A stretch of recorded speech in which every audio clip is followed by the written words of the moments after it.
Assalamualaikum warahmatullahi wabarakatuh. Hai, apa kabar semua?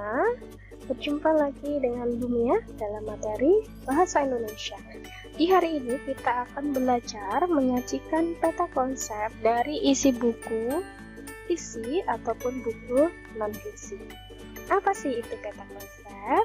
Yuk kita bahas sama-sama. Peta konsep adalah suatu gambar yang memaparkan struktur konsep. Peta konsep tidak hanya menggambarkan konsep-konsep penting, tetapi juga menghubungkan antara konsep-konsep itu dengan konsep yang lainnya. Kami bisa melihat contohnya di sini. Jadi, ini adalah peta konsep di mana yang tengah, bagian tengah itu adalah merupakan inti ataupun pusat dari peta konsep. Berarti peta konsep atau mind map di sini membahas tentang organisasi komputer ya. Organisasi komputer itu jenisnya atau yang dibahas ada beberapa macam, yaitu dari output device, input device, ya, hierarki komputer, sistem bus, memori. Ini menunjukkan hubungan antar konsep, ya. Kemudian, ketika membahas tentang memori, nah, itu masih ada hubungan lagi bahwa memori komputer itu masih dibedakan menjadi memori internal dan memori eksternal. Memori internal itu jenisnya apa? RAM, cache memory, ROM. Kemudian eksternal ada flash disk, hard disk, CD, DVD. Kemudian zip disk, floppy disk. Ini menunjukkan hubungan konsep-konsep dari organisasi komputer. Nah, jadi seperti ini. Ini akan membantu kita untuk mengetahui hubungan konsep-konsep dari sebuah isi buku, ya, ataupun organisasi tertentu, sehingga nanti akan memudahkan kita untuk memahami ilmu ataupun memahami sesuatu. Nah, kemudian bagaimana sih langkah-langkah menyusun peta konsep?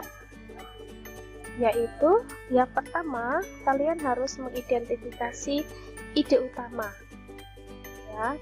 Dalam buku itu membahas tentang apa, misalnya tentang tumbuhan, tentang hewan, ataupun tentang terjadinya pelangi misalnya. Jadi ide utamanya apa. Kemudian setelah itu mengidentifikasi ide sekundernya. Bagian-bagian dari ide utama itu dalam yang dibahas adalah apa? Tumbuhan, misalnya ada tumbuhan berdaun lebar, ada tumbuhan tinggi dan sebagainya. Kemudian menempatkan ide utama di tengah atau di puncak, ya. Setelah itu mengelompokkan ide sekunder di sekeliling ide utama secara visual sehingga menunjukkan hubungan ide-ide tersebut dengan ide utama. Ya, tadi contohnya seperti yang tadi saja. Dan apakah akan selalu seperti itu? Tidak. Banyak sekali peta konsep yang bisa kalian buat, tergantung dari kreativitas kalian, ya. Kemudian apa sih contohnya? Ya, contoh-contohnya ini ada beberapa, ada yang bentuknya pohon, ada yang bentuknya abstrak atau ular atau apa ini, ada yang bentuknya diagram, ada yang bentuknya seperti ini ya. Jadi terserah bentuknya seperti apa, kreativitas dari kalian semua. Kemudian, tahukah kamu manfaat membuat peta konsep dari sebuah buku? Kenapa kita perlu membuat peta konsep? Karena akan mempermudah kalian dalam memahami isi bab dalam buku fiksi ataupun buku non-fiksi, sehingga kalian bisa mengetahui secara garis besar isi bab atau isi buku yang kalian baca, ya. Dan kalian ketika disuruh menceritakan isi bukunya, kalian akan masih ingat karena kalian sudah tahu keterhubungan ya, keterhubungan antar bab-bab yang ada di dalam buku tersebut. Kemudian ketika kalian membuat peta konsep, tentu hal utama yang kalian lakukan adalah membaca secara keseluruhan isi buku, baik fiksi ataupun buku non-fiksi, dan kamu harus menggunakan teknik membaca cepat agar cepat dalam memahami isi buku, bisa menyelesaikan buku yang kamu baca itu dengan lebih cepat, tetapi juga tahu isi atau paham isi dari buku yang kalian baca. Nah, apa sih teknik membaca cepat? Teknik membaca cepat adalah salah satu teknik membaca untuk mengelola informasi dalam bacaan secara cepat dengan gerakan mata yang menyapu halaman demi halaman dengan kecepatan tinggi. Jadi, dalam membaca cepat itu tidak dibaca semua anak-anak, ya, hanya dibaca yang penting-penting saja. Dan apakah bisa? Bisa, asalkan anak-anak terbiasa membaca.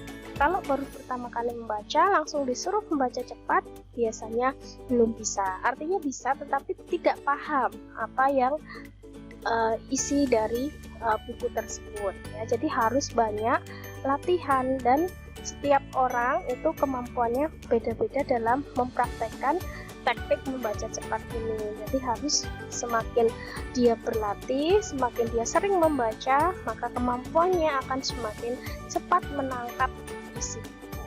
Ya. Jadi fungsinya adalah dapat digunakan untuk memahami isi buku dan non-fiksi secara cepat. Kemudian pada saat membaca itu sebenarnya seseorang itu pasti otomatis bisa kok membedakan informasi yang dianggap perlu dan informasi yang dianggap tidak perlu. Itu mata itu langsung bisa mengolah kok, mana kata yang penting, mana yang kata tidak penting. Biasanya dalam baca itu otak kita otomatis akan mencerna, misalnya kata yang, di, kan, dari, itu biasanya enggak dibaca sama kita. Mata itu otomatis akan memproses kata-kata yang yang itu perlu, penting atau tidak penting, ya. Jadi semua orang bisa menerapkan membaca cepat. Kemudian tekniknya apa saja? Ada teknik fiksasi. Teknik fiksasi itu adalah teknik membaca cepat dengan cara membuat titik-titik kecil di kertas bergaris. Ya, jadi ada titik-titik hitam dan mata kita fokus pada titik-titik hitam itu. Kemudian selain itu ada banyak. Ada pola zigzag. Ini pola itu bukan kita membaca kemudian kita gambari zigzag, spiral, tidak ya. Tetapi ini menunjukkan gerakan mata. Jadi ketika zigzag itu berarti matanya adalah ke samping, setelah itu langsung ke bawah, ke samping lagi ke bawah, sehingga menemukan informasi penting dalam halaman tersebut. Dan pola zigzag ini biasanya dipakai untuk diterapkan untuk teks ataupun buku yang sulit, atau dalam halaman itu membahas hal yang cukup sulit, biasanya menggunakan pola zigzag. Kemudian bisa juga menggunakan pola spiral. Ini biasanya cocok untuk teks yang agak sulit ya, agak sulit. Jadi matanya itu melingkar per paragraf, biasanya per paragraf untuk menemukan ide utamanya. Jadi dibaca secara sekilas mencari ide utama setiap paragrafnya. Kemudian pola diagonal berarti dibaca secara menyeluruh satu halaman itu dari pojok kiri sampai pojok kanan secara dalam satu waktu, dan itu mata otomatis akan melihat kata-kata kunci yang ada dalam satu halaman itu. Biasanya digunakan untuk teks ataupun bacaan yang mudah. Misalnya membaca kamus itu juga, atau membaca koran, kita belum tahu mau membaca apa, baru mencari topiknya, topik apa yang akan kita cari. Nah, itu bisa menggunakan pola diagonal. Kemudian pola horizontal itu juga bisa digunakan untuk teks yang mudah, membaca kamus misalnya ya, ataupun membaca yang indeks, membaca glosarium katanya. Kita fokus pada kata yang akan kita cari. Nah, itu bisa menggunakan pola horizontal. Nah, itu saja yang akan kita bahas hari ini. Semoga paham dan kita bertemu di video selanjutnya. Terima kasih. Assalamualaikum warahmatullahi wabarakatuh.